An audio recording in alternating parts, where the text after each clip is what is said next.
Bismillahirrahmanirrahim. Assalamualaikum warahmatullahi wabarakatuh. Alhamdulillah. Wassalatu wassalamu ala rasulillah wa ala alihi wa ashabihi wa man walah. Teman-teman pengajian Nahwu Shorof yang dimuliakan oleh Allah Subhanahu wa taala.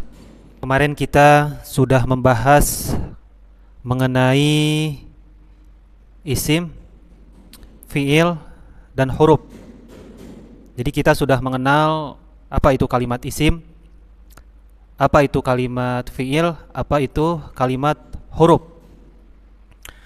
Yang akan kita bahas sekarang ini adalah mengenai karakter dari masing-masing kalimat itu.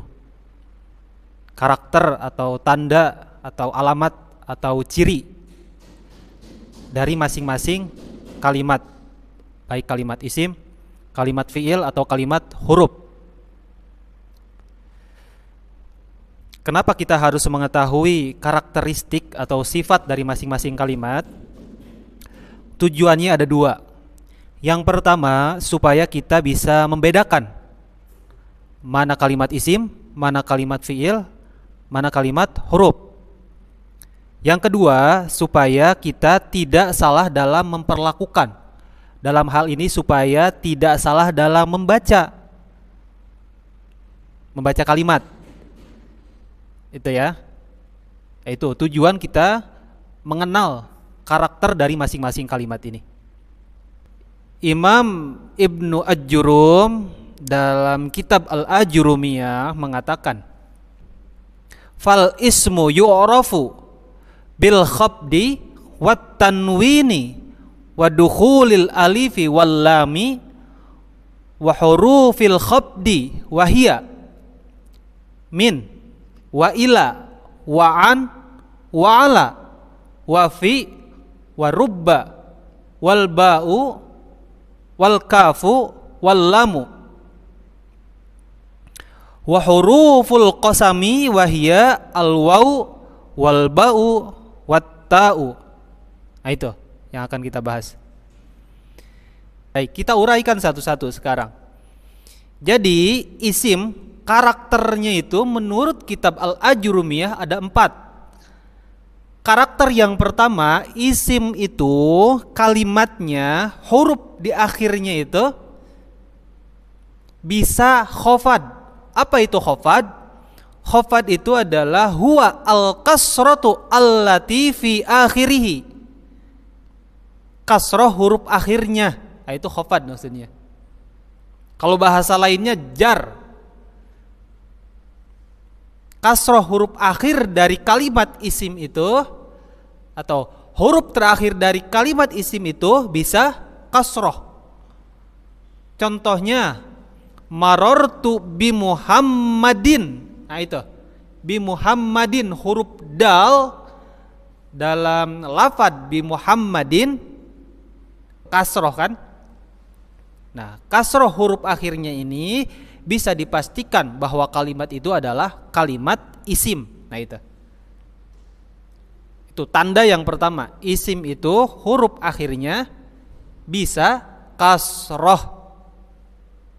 Itu yang pertama. Yang kedua, wat tanwini.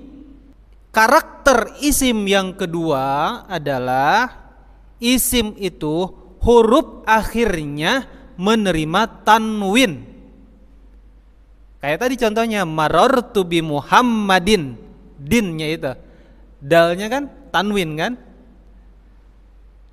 Apa itu tanwin? Nah, nanti secara spesifik akan kita bahas mengenai tanwin. Karena tanwin itu nanti kebagi 4. Ada tanwin tamkin, ada tanwin tankir, ada tanwin iwad, ada tanwin muqabalah. Nanti kita ada sesi tersendiri untuk membahas mengenai tanwin. Yang pasti kita pahami dulu sekarang bahwa tanwin itu adalah nunun sakinatun. Jadi terdengarnya itu seperti nun yang sukun. Marortu bi Muhammadin. Setelah dal itu sepertinya ada nun yang sukun. Akan gitu. Itu makna tanwin. Cuma tanwin ini tidak terdengar kalaupun dibaca waqaf. Marartu bi Muhammad. Nah, dibaca waqaf misalkan. Jadi si tanwinnya itu tidak terdengar. Atau ketika ditulis, maka nun sakinah atau nun sukunnya ini tidak ada karena diganti dengan kasrotain gitu kan. Marartu bi Muhammadin, ya kan kasroh 2 di bawah. Pada asalnya tanwin itu adalah nun sakinah. Nah itu, jadi isim itu adalah bisa menerima tanwin di huruf terakhirnya. Itu tanda isim yang kedua. 2 tanda pertama di huruf akhir. Nah 2 tanda berikutnya adalah kita bisa ketahui bahwa itu kalimat isim bisa diketahui dari tanda awal kalimatnya. Maka dilanjutkan di dalam kalimat al-ajrumiyah itu, wadukhulil alifi wal lami, dan isim itu bisa menerima alif lam. Alif lam. Alhamdu, itu bisa dipastikan bahwa alhamdu itu adalah kalimat isim karena bisa menerima alif lam. Itu di awal kalimat bisa menerima alif lam. Itu isim. Hamdun dimasuki alif lam jadi alhamdu. Untuk isim yang dimasuki alif lam, maka ketika sebelum dia dimasuki alif lam, dia huruf akhirnya itu tanwin. Misalkan rajulun dimasuki alif lam, ar-rajulu, jadi sudah tidak tanwin lagi karena dimasuki alif lam. Nah, itu tanda isim yang ketiga. Sekarang tanda isim yang keempat adalah isim itu bisa menerima huruf khofad. Huruf khofad itu huruf jar atau huruf yang bisa mengkasrohkan dari huruf akhir si isim. Model tadi kan, marartu bi Muhammadin. Bi-nya itu huruf khofad, Muhammadin. Jadi Muhammadun dimasuki huruf khofad ba, jadi bacanya bi Muhammadin. Jadi kasrotain, jadi kasroh huruf dalnya. Nah itu, pengaruhnya ke sana. Ada berapa huruf khofad? Huruf khofad itu sebetulnya banyak, sekitar ada 20. Cuma yang disebutkan di dalam kitab Al-Ajurumiyah ini ada berapa tadi? 12. Ya. 9 termasuk di dalamnya ada plus ditambah huruf qasam. 9 plus ditambah huruf qasam, yaitu wawu, ba dan ta. Huruf khofad di dalam kitab Al-Ajurumiyah ada 9 tadi kan, ditambah dengan huruf qasam. Yang 9 itu adalah min. Min kan? Min, wa ila, wa an, wa ala, wa fi, wa ruba, wal ba'u, wal kafu, wal lamu. 9. Min sekarang. Secara globalnya saja saya kasih contoh satu-satu. Dan apa makna dari masing-masing huruf khofad ini? Sebetulnya banyak. Sekarang min. Min itu pada dasarnya maknanya itu adalah lil ibtida. Min. Lil ibtida itu permulaan. Tapi makna min ini banyak, sekitar ada 8. Nanti kita bahas satu-satu di sesi yang lain. Min itu ibtida. Sekarang ini kita pahami dulu min itu maknanya adalah ibtida. Lil ibtidai, permulaan. Nah, kedua, ila. Ila itu maknanya adalah intiha atau intihaul ghaiyah, akhir dari tujuan. Kalau min permulaan, kalau ila itu adalah intihaul ghaiyah, akhir dari tujuan. Nah, contohnya dalam ayat 1 di dalam surat Al-Isra. A'udzubillahi minasyaitonirrajim. Bismillahirrahmanirrahim.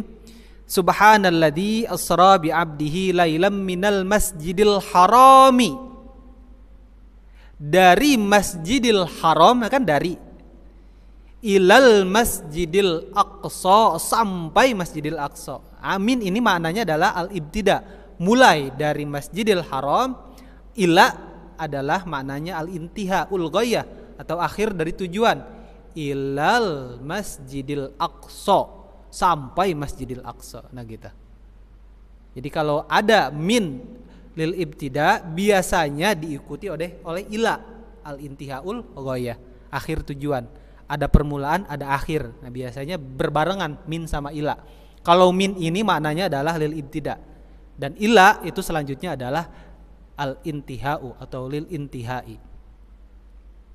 Yang ketiga dari huruf khafad dalam kitab Al-Jurumiyah, an. An itu adalah maknanya mujawwazah atau al-bu'di.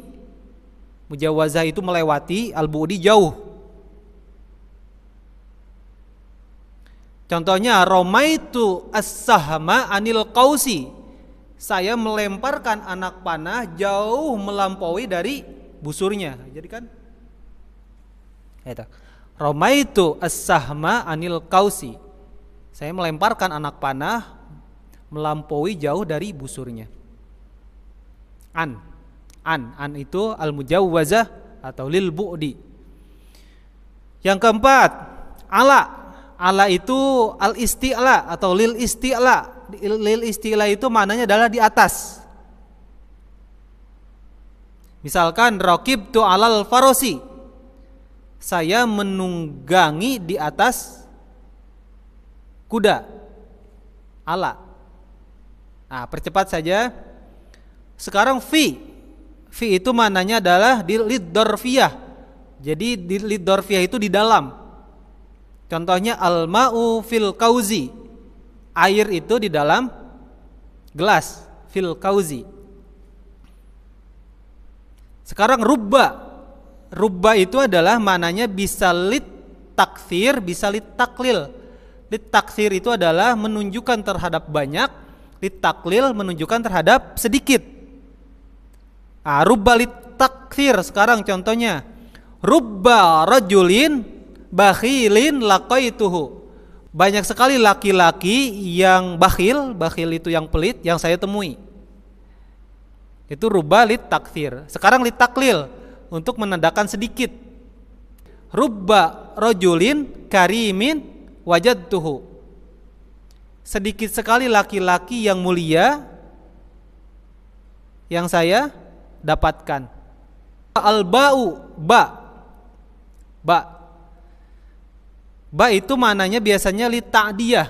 Li ta'diyah itu adalah untuk memuta'adikan sebuah kalimat. Misalkan farihtu bi Muhammadin atau farihtu bi Mahmudin. Saya telah membuat senang Mahmud. Nah itu. Bi-nya itu adalah li ta'diyah untuk memuta'adikan sesuatu. Jadi faroha itu kan asalnya lazim. Farih itu saya senang. Udah senang kan, tidak perlu ada tambahan kalimat lagi. Kalau menyenangkan, farih itu saya menyenangkan. Siapa yang disenangkan? Bi Mahmudin, Mahmud. Nah itu. Sekarang yang selanjutnya adalah kaf. Kaf itu maknanya lit tashbih. Lit tashbih itu penyerupaan, bagaikan, seperti. Nah itu kaf. Contohnya aliyun kal badri. Ali seperti bulan, kaf itu. Jadi nanti kalau di ilmu balaghah itu digunakan untuk majaz. Sekarang selanjutnya wallamu, lam. Lam itu maknanya untuk lil milki, kepemilikan. Contohnya adalah al malu li Khalidin. Harta itu milik Khalid. Nah itu. Nah untuk wahurufil qasami, huruf qasam, huruf sumpah, misalkan kayak wallahi, nah itu ada 3 huruf sumpah, ada waw, ada ba, ada ta. Nah, nanti untuk penggunaan masing-masing waw, ba dan ta ini beda-beda. Nanti ada pembahasan tersendiri insyaallah. Nah itu saja. Ya, karakter isim itu saja. Menurut kitab Al-Ajurumiyah. Ini secara globalnya kita pahami dulu ini. Nanti untuk penguraian atau detail dari masing-masing isim ini atau penguraian yang lebih dalam dari isim, apa itu khafad, harus seperti apakah syarat khafad, Jadi kalimat seperti apa yang sehingga si isim itu menjadi khofat. Nah, terus tanwin itu ada berapa? Tanwin itu apa? Terus alif lam itu fungsinya untuk apa? Terus dari masing-masing huruf khofat tadi nanti kita uraikan, min ada berapa maknanya, ba ada berapa maknanya. Insya Allah nanti ada sesi tersendiri untuk membahas hal itu. Yang penting sekarang kita pahami dulu 4 hal yang tadi, tanda-tanda dari isim. Ya, kita harus mengetahui karakter isim. Ya, sesama manusia pun kita kan harus tahu karakter masing-masing manusia.